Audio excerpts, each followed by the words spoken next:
मैं doctor P K. Das, lecturer department of political science, Mashra college, अब इतिहास दर्शन पर बोलूँगा। जो ये प्रस्तुत व्याख्यान में इतिहास दर्शन पर देने जा रहा हूँ, ये मेरे ही प्रकाशित पुस्तक आध्यात्मिक साम्यवाद पर आधारित है। मानव के दुख, कष्ट, अत्याचार और प्रताड़नाएं एक चरम बिंदु पर पहुंच गई है। यदि आज हमें किसी चीज की आवश्यकता है तो एक नवीन वैज्ञानिक विचारधारा की, जिसमें कि यथार्थवाद और आदर्शवाद, बुद्धिवाद और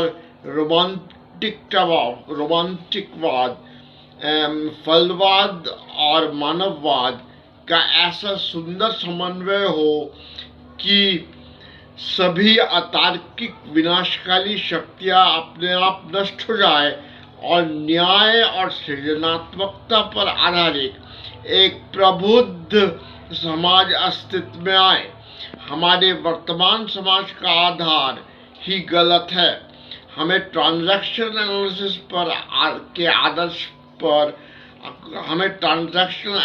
के आदर्श रूप पर आधारित एक समाज की आवश्यकता है। एडलर ने कहा था, जीवन की केंद्रीय समस्या जीवन शैली के चुनाव की समस्या है। जीवन शैली की समस्या के दो पक्ष हैं, अपने प्रति अभिवृत्ति तथा द्वितीय दूसरों के प्रति अभिवृत्ति। ये दोनों अभिवृत्तियां, मैं भी ठीक हूँ, तुम भी ठीक हो, होने चाहिए, परंतु शोचनीय तथ्य यह है कि इन दोनों में एक भी अपने आदर्श रूप में नहीं है। ट्रांजैक्शनल एनालिसिस आधुनिक मनोविज्ञान का एक सिद्धांत है तथा हम इसका विस्तृत विवेचन बाद में देखेंगे। वर्तमान अध्याय में इस समय हमारा ध्यान इतिहास दर्शन पर आधारित है तथा मानववादी मूल्य व्यवस्था को जन्म देने के लिए ये दर्शन कटिबद्ध है। प्रत्येक युग में, प्रत्येक देश में अपनी अलग सामाजिक चेतना होती है। इतिहास दर्शन को समझने के लिए पहले इस सामाजिक चेतना के प्रत्यय को समझना आवश्यक है। एक व्यक्ति का जन्म समाज में होता है। बचपन में वह घर और स्कूल में अपने चारों ओर मानव निर्मित पर्यावरण में रहता है और उसी से अंतःक्रिया करता है तथा बड़ा होकर कॉलेज तथा अपने रोजगार के कार्यस्थल में मानवीय पर्यावरण में ही विचरण करता है। उसकी चेतना का थोड़ा ही अंश जड़ जगत से अंतःक्रिया के कारण निर्मित होती है। जड़ जगत से अंतःक्रिया भी मानवीय पर्यावरण से होने वाली अंतःक्रिया से बहुत हद तक प्रभावित होती है। उदाहरण स्वरूप हम एक ऐसे व्यक्ति को लेते हैं जिसका कि फूलों से बहुत प्रेम है। वह व्यक्ति भी मानव निर्मित पर्यावरण में पला बड़ा है। उसको जिन फूलों से प्रेम है वह उसने मानव निर्मित पर्यावरण अर्थात उद्यानों में देखा हो सकता है। वस्तुतः मानव जिस किसी भी प्राकृतिक पर्यावरण में रहता है उससे अंतःक्रिया कर उसमें कुछ न कुछ परिवर्तन ला देता है। अगर एक अकेले द्वीप पर एक अकेला आदमी रहता है तो भी वह अपने नित्य प्रति की आवश्यकताओं की पूर्ति के लिए अपने पर्यावरण से अंतःक्रिया भोजन आदि उगाने के रूप में अवश्य करेगा। आधुनिक युग में जो व्यक्ति बहुत सारे लोगों से बने शहर या गांव में रहता है, उसे अपने भौतिक पर्यावरण का शायद ही कोई हिस्सा मानवीय प्रयासों या कार्यकलापों से अछूता मिलता है। इस प्रकार हम कह सकते हैं चेतना, जो कि अपने सभी रूपों में सामाजिक है, एक सोते की भांति अग्रसर होता है तथा एक नवजात शिशु में उसी क्षण प्रवेश करना प्रारंभ कर देता है जिस क्षण उसका जन्म होता है। जागृत, स्वप्न तथा सुषुप्तावस्था में मानव मस्तिष्क या और व्यापक रूप से स्नायुमंडल निरंतर कार्यशील रहती है। जागृत अवस्था में वह अन्य मनुष्यों तथा संसार के विभिन्न वस्तुओं का स्पष्ट प्रत्यक्षीकरण करता है तथा स्वप्न में वह कल्पना अवयवों का स्वप्नावस्था में वह काल्पनिक अवयवों को देखता जाता है, सूंघता और प्रत्यक्षित करता है। सोचने की क्रिया भी मानव व्यवहार में सम्मिलित है। मानव व्यवहार की हमारी वर्तमान परिभाषा में मानव व्यवहार के तीनों पक्षों ज्ञानात्मक, कार्यात्मक और भावात्मक आ जाते हैं।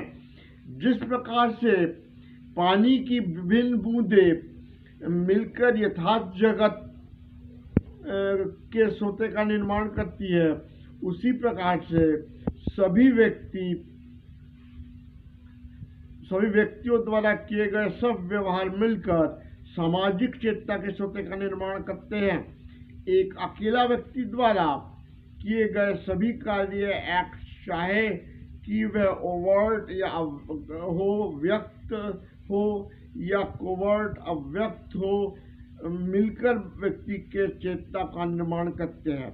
उसी प्रकार समाज के प्रत्येक व्यक्ति द्वारा प्रतिक्षण किए गए समस्त व्यवहार को समग्र रूप से लेने पर हमें सामाजिक चेतना के सोते का प्रत्यय मिलता है। चेतना का प्रकटीकरण व्यवहार से ही होता है। व्यवहार को छोड़कर चेतना का कहीं अस्तित्व नहीं है। जब शिशु का जन्म होता है, उस समय पर्यावरण के विभिन्न उद्दीपकों के प्रति उसका प्रत्युत्तर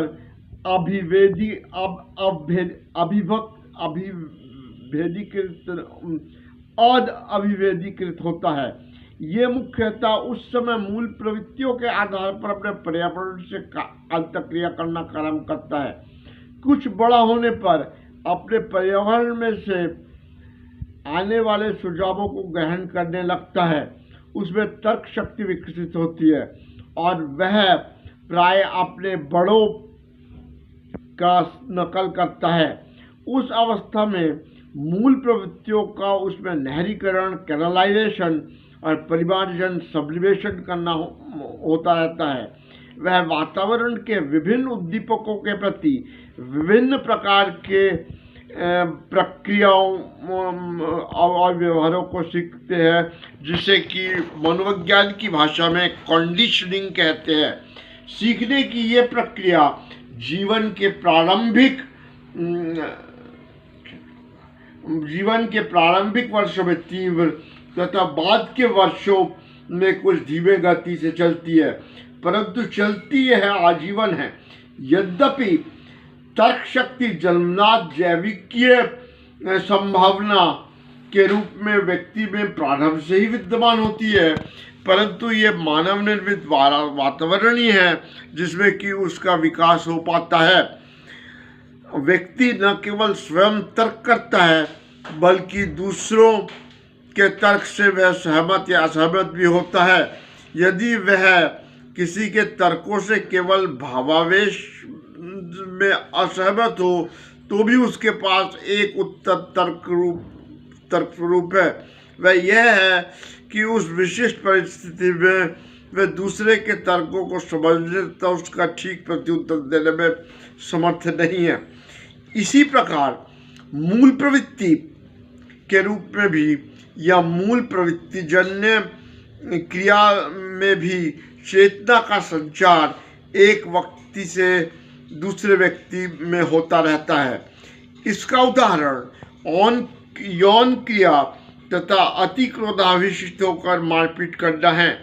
इन क्रियाओं में क्रमशः यौन मूल प्रवृत्ति तथा क्रोधित होकर मारपीट करने की मूल प्रवृत्ति सम्मिलित है। इस प्रकार तार्किक रीजन, अनुकूलन, इमिटेशन, मूल प्रवृत्ति, इंस्टिंक्ट, सुझाव, सजेशन, सामाजिक कार्य या मनुष्य द्वारा दूसरों के प्रति किए गए व्यवहार की वे प्रणालियां हैं जिसमें कि सामाजिक चेतना का एक व्यक्ति से दूसरे व्यक्ति में संचरण होता है।